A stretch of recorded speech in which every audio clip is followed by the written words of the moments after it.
ये कहानी Jawaharlal Nehru institute of medical science hospital की है। ये हॉस्पिटल मणिपुर में है।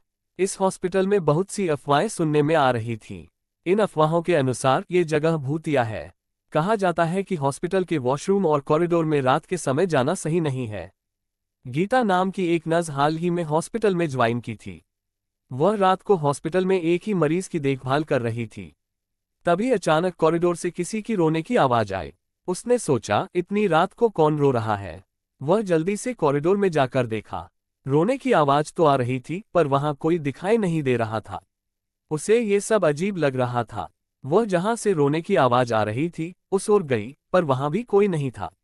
और अब रोने की आवाज और भी ज्यादा हो रही थी। जब वह वापस मरीज के पास जा रही थी, उसे एहसास हुआ कि कोई उसके पीछे है। फिर कॉरिडोर की लाइटें चमकने लगीं। उसके बाद सामने की लाइट बंद हो गई। उसे महसूस हुआ कि यहाँ कुछ तो हो रहा है। जब रोने की आवाज और भी ज्यादा हो गई, तो गीता ने पीछे देखा और देखा कि एक औरत मरीज के कपड़ों में बैठी हुई रो रही थी। वह औरत दीवार पर लाइन मार रही थी और एक ही बात बार बार बोल रही थी, मेरे साथ गलत हुआ है, मेरे साथ गलत हुआ है।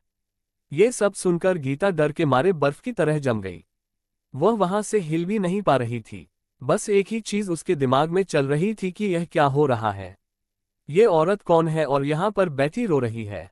जब गीता ने उस मरीज की ओर देखा तो देखा कि उसके मरीज का शरीर के नीचे वाला हिस्सा पूरा खून से भरा हुआ है।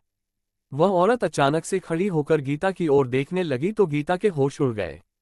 उस औरत के हाथों में एक बच्चा भी था। वह बच्चे को लेकर गीता के सामने आने लगी तो फिर से कॉरिडोर की लाइट ऑन ऑफ होने लगी। वह औरत आगे बढ़ते हुए एक ही बात बोल रही थी, तुम सब ने मेरे साथ बहुत गलत किया, तुम सब ने मुझे मार दिया।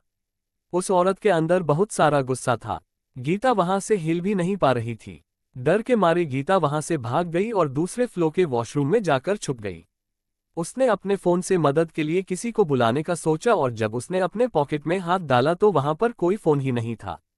फिर उसे याद आया कि वह अपना फोन हॉस्पिटल डिपार्टमेंट में ही छोड़ दिया था। फिर गीता डर के मारे उस वॉशरूम में कुछ देर तक छिपी रही, क्योंकि बाहर जाने से उसे उस भयानक औरत से मुखामुखी होनी पड़ सकती थी।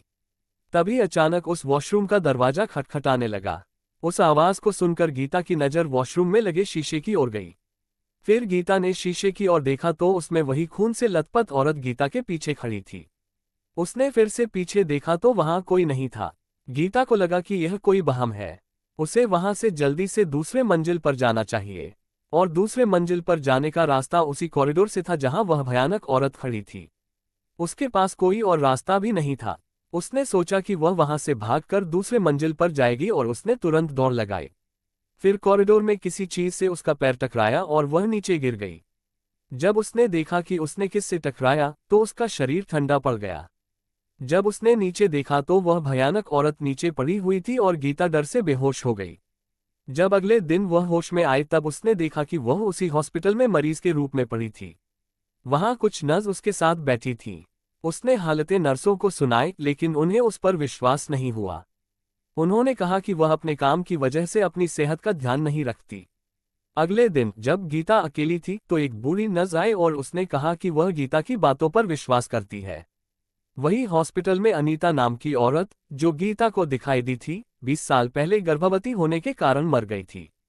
डॉक्टर ने उसके परिवार को बताया था कि ऑपरेशन के दौरान या तो बच्चा या अनीता में से केवल एक बच सकता है, और ऑपरेशन के दौरान अनीता और उसके बच्चे दोनों की मौत हो गई। कुछ दिनों बाद अनीता के घर में आग लग गई और पूरा परिवार मर गया। उस दिन के बाद कई लोगों ने कहा है कि उन्होंने अनीता की आत्मा को हॉस्पिटल में देखा। सब कुछ सुनकर गीता ने वहां की नौकरी छोड़ दी और दूसरे हॉस्पिटल में रात की ड्यूटी लेने से मना कर दिया। आपको क्या लगता है, क्या ये घटना सच है? इस भयानक कहानी के बाद हम सबको ये समझने की कोशिश करनी चाहिए कि कहीं हमारे समझ से बाहर कुछ ऐसा तो नहीं है जो हम नहीं जानते। ये हिंदी हॉरर स्टोरी हमें ये सिखाती है कि कभी कभी हमें अपनी आंखों पर विश्वास नहीं करना चाहिए। क्या सच में वह हॉस्पिटल भूतिया था, या ये सिर्फ गीता की कल्पना थी? क्या आप विश्वास करते हैं इस भूतिया हॉस्पिटल की कहानी पर? अगर हाँ, तो क्या आप कभी रात को अकेला हॉस्पिटल में जाने की हिम्मत कर पाएंगे? सोचिए, क्योंकि सच और कल्पना के बीच का अंतर कभी भी मिट सकता है।